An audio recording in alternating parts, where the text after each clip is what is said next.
сәлеметсіңдер ме балалар? Сәлеметсіздер. Домбыра күні құтты болсын. Мен сендерді көргеніме өте қуаныштымын. Бүгін өте қуанышты күн балалар, Себебі бүкіл еліміз, Қазақстанымыз, біздің ұлттық аспабымыз домбыра күнін атап өтуде. Сол үшін біз сол мерекеге жиналып отырмыз. Ал бірақ біздің Айсұлу көңілсіз сияқты балалар. Сіздің көңіл күйіңіз неге жоқ? Балалар, бүгін сендердің маған көмектерің керек болып тұр. Менің домбырамның үні шықпай қалды. Сендер маған көмектесе аласыңдар ма? Поможем, ребята, наши гости? Балалар, сендерге ең әуелі 7 музыкалық тапсырманы орындау керек болады. Әр орындалған тапсырмаға сендер бір нота аласыңдар. Сосын біз сапарымызды жалғастыратын боламыз. Көмектесеміз ба Айсұлуға? Тапсырманы орындаймыз ба бәріміз? Орындаймыз. Олай болса, біздің бірінші тапсырма жұмбақтарымыз бар, Қанеки жұмбақтарымызды шешіп көрейік. Тыңдаймыз жұмбақты. Мы готовы отправиться в путешествие, ребята? Тогда мы с вами не будем терять время. И первое задание – это нужно отгадать загадку. Слушаем внимательно, но отвечаем очень громко, чтобы наша гостья услышала ваш ответ. Слушаем. Она музыканту была дорога. В звуках ее очень много добра. А зовется она очень просто домбыра. Жарайсыңдар, дұрыс бағаларым. Ал енді біз жұмбақ шешейік. Қанеки ойлаңдар. Кет бұғаға көмектесті қайғыда. Музыкантқа ашты болашақ жолды да. Дауысы мейірімге толы. Оның аты домбыра. Жарайсыңдар. Тамаша. Қане қараймыз. Қай аспап екен балалар? Домбыра.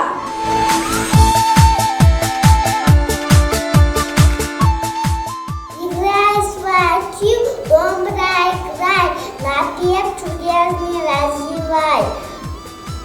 Души, как полная учи, сердце радость напевай. Оқи аламыз ба балалар? Онда Қанеки не айтамыз? Қанеки қолымызды көтеріп сұрағымызды тыңдайық. Ребята, что мы можем рассказать о домбре? Арай?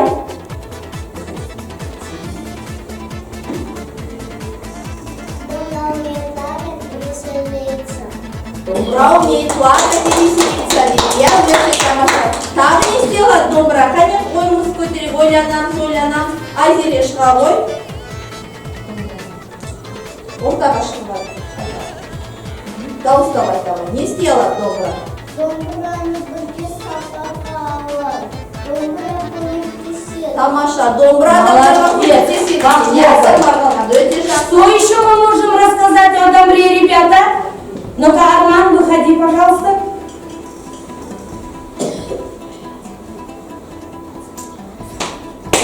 А звуки домбры соревнуются в пении. Молодец, правильно, под звуки домбры соревнуются в пении. Тағы домбыра не істей алады балалар? Қане ойланамыз домбыраның үніне не істеуге болады? Қане көтереміз қолымызды не істеуге болады? Қане, Тимош, шыға ғой, не істеуге болады? Тимош. Қане қолымызды көтереміз. Ойланамыз, қане. Ане.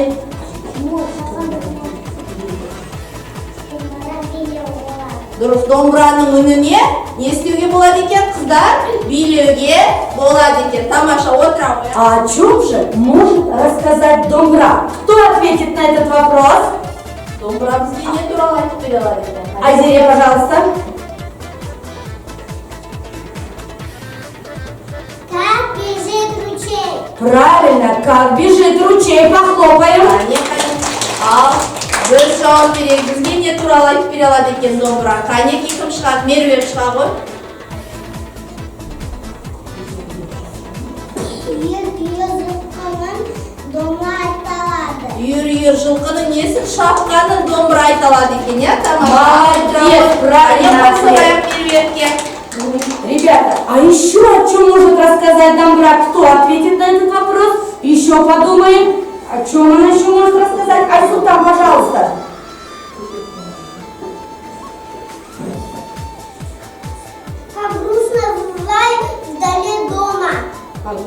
ночевать вдали от дома дейді. Тамаша, қане қол соқпайық. Тағы не жайлы бізге домбыра айтып бере алады? Қанеки кім айтады? Әлиби шыға ғой.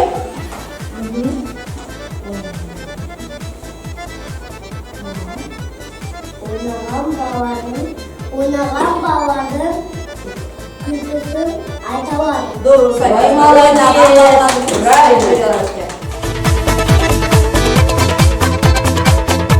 Бізге түсірейік. Сендер білесіздер ма, Байни? Қане балалар, біз нота жинауымыз керек. Композиторларды еске түсіруіміз керек. Кім атайды? Қане қолымызды көтерейік, білетін балалар. Қане атаймыз. Ал, мына жақта кім айтады? Аты айта ғой, ортаға шығып. Қане, дауысын шығарып айтады.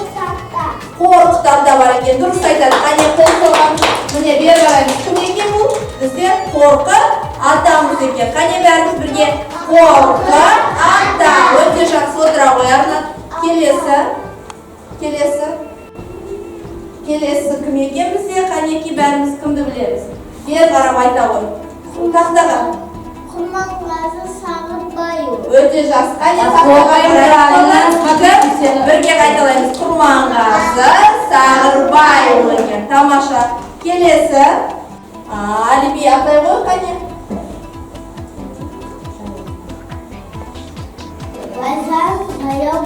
Байжанов Жаяу Мұса дейді. Қане артқа қарай ғой, Әлиби бірге қараймыз. Кім екен бұл кісі? Байжанов Жаяу Мұса. Өте тамаша. Қане Молодцы. Теперь давайте, ребята, мы попробуем назвать известных великих казахских композиторов. Кто назовет их? Ну-ка, поднимаем руки. Кто знает? Ай, молодцы. Айзере, пожалуйста.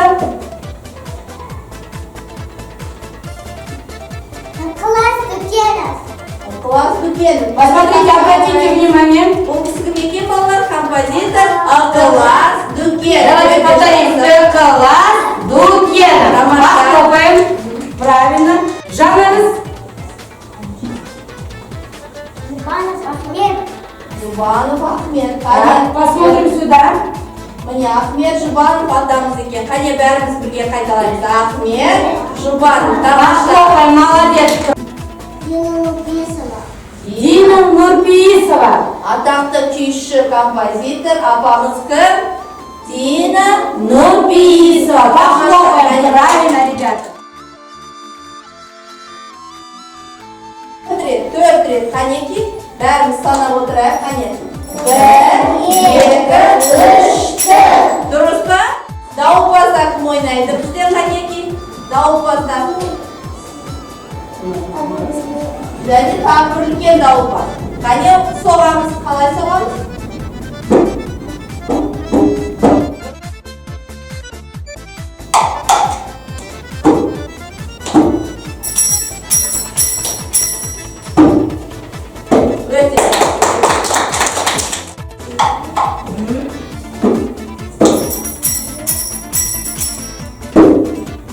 Өте жақсы. День добрый, праздник всех казахов.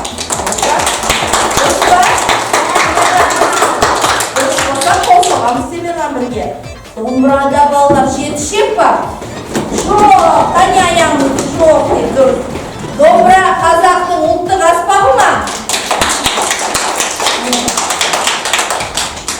Следующий вопрос. Домбра – это духовой инструмент. Вы не согласны со мной? Следующий вопрос. А күй играет на домбре? Алтыннан келесі сұрақты. Домбыра күні балалар. Жаз бен достық мерекесі ма? Қане бәрі?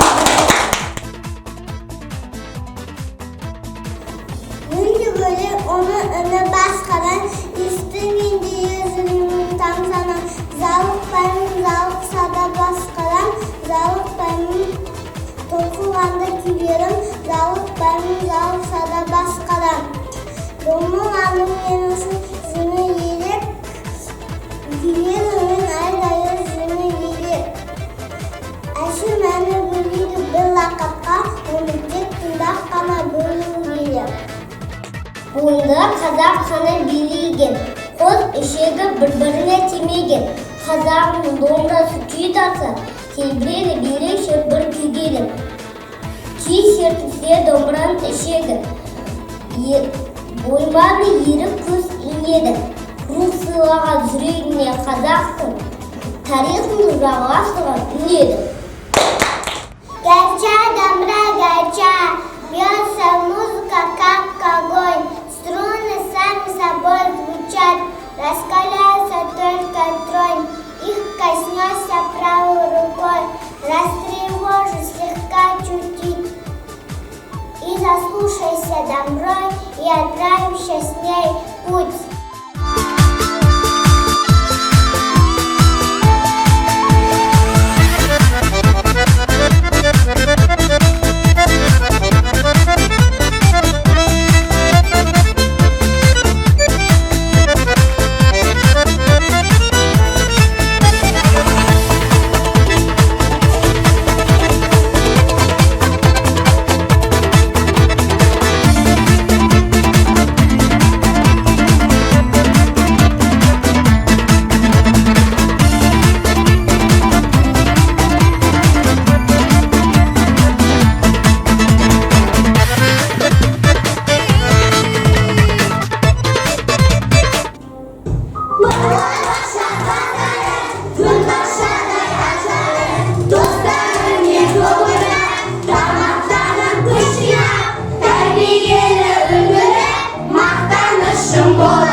Я, балалар, сендерге алғысым шексіз. Өйткені сендер менің көңілімді көтеріп қана қоймай, тапсырмалардың барлығын орындап, 7 нотамды жинап бердіңдер. Енді менің домбырамның әсем әуенін мен